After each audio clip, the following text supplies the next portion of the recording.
Hello and welcome to my channel. I recently posted a video where I made a recipe called chicken and apple stuffing casserole. Um, that was the first time I had made that dish, and anytime I try a recipe for the first time, I pretty much follow it as closely as I can.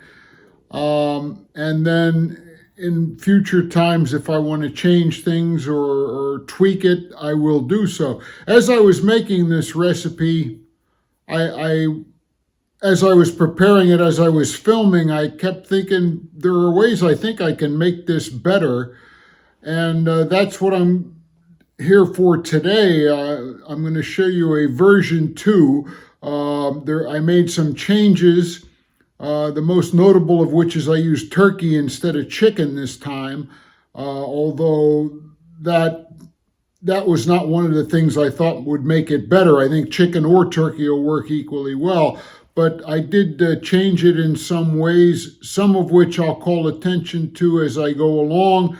But I would suggest, if you haven't already seen the other video, the first version of the recipe, watch it, watch this one, and compare to see what I did differently. Although I won't make a version 3 even as I did this version 2, and I say this because I'm filming this intro after I had made and eaten the recipe. I think version 1 was okay tasting. It wasn't bad. Version 2, what you're seeing today, is better. And I think if I made a version 3, there were a few things I could do to make it better yet. And this happens. Like I said, when I try a recipe for the first time, I'll follow the recipe as written, and I'll make mental notes of what I think I can improve. Sometimes I don't have to. Sometimes it comes out and it's great the way it is.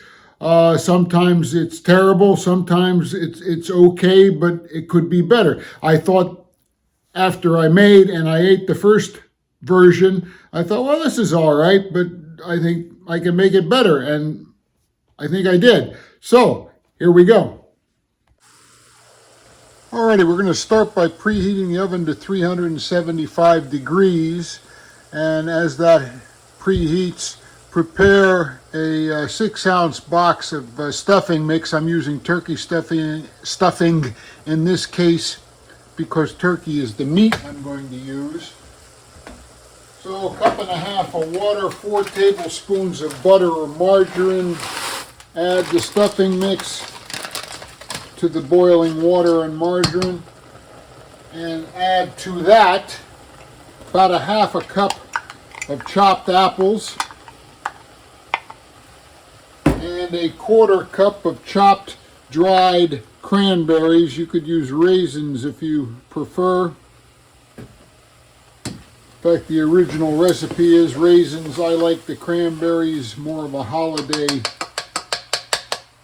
feel.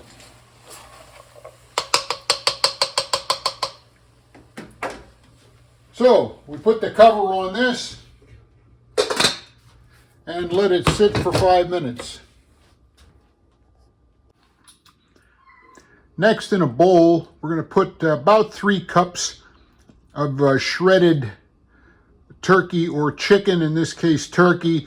You could use leftover turkey or chicken. Rotisserie chicken is fine. I actually have a can of chunk white turkey here, and I had some cold cuts sandwich meat turkey that I shredded up, and that's my 3 cups. To that, I'm going to add 1 jar of gravy, 12-ounce jar.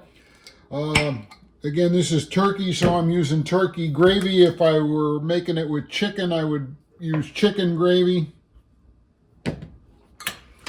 But pour in the bottle of gravy.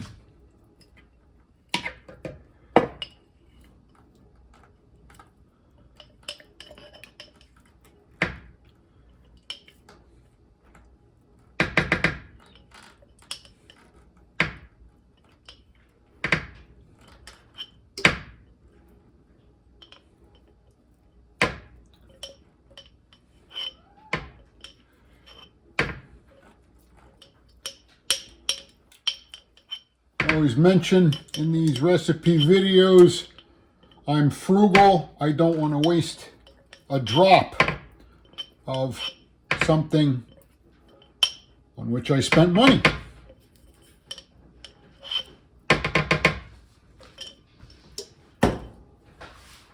Next, I'm going to add 3 bags of sauced, buttered, frozen sweet corn.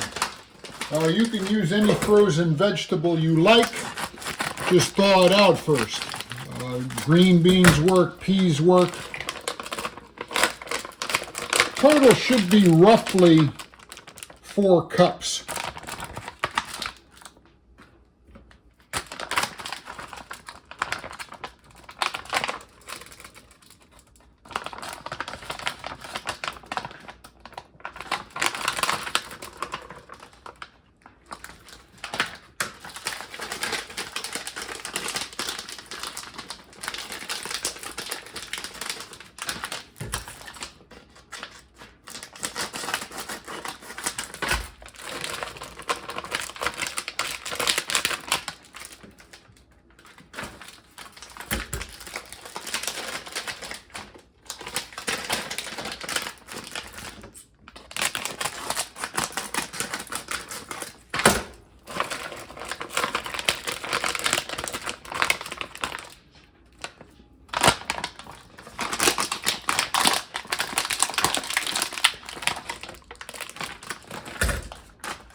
Again, green beans will work, peas would work, mixed vegetables if you like.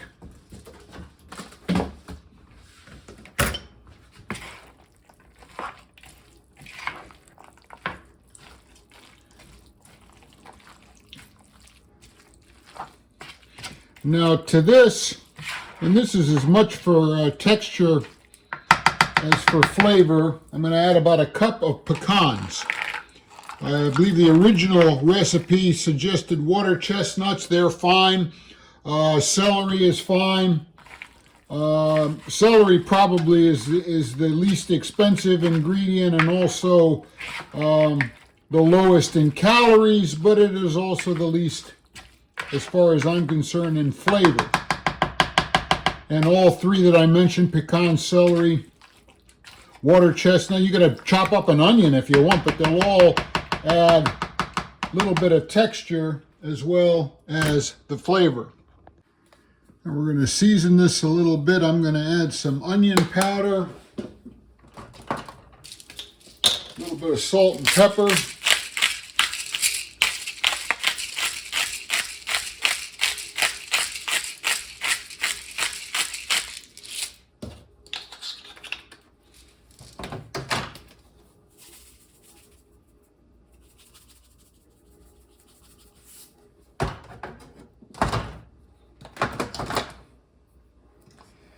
And now to this mix, we add our stuffing.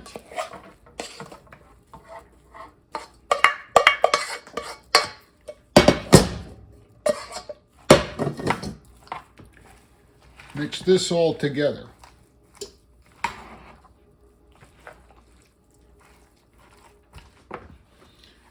And I'll come back when it's mixed.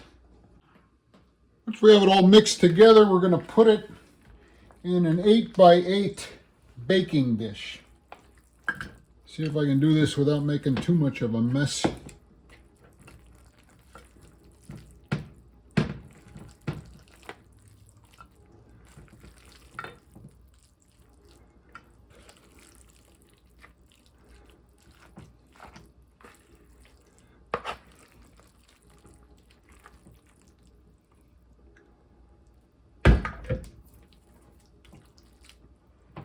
Pat this down a little bit first.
Now we're going to cover this with foil, put it in the oven for 20 minutes, remove the foil, put it back for another 10 minutes, and I'll be back when it's ready.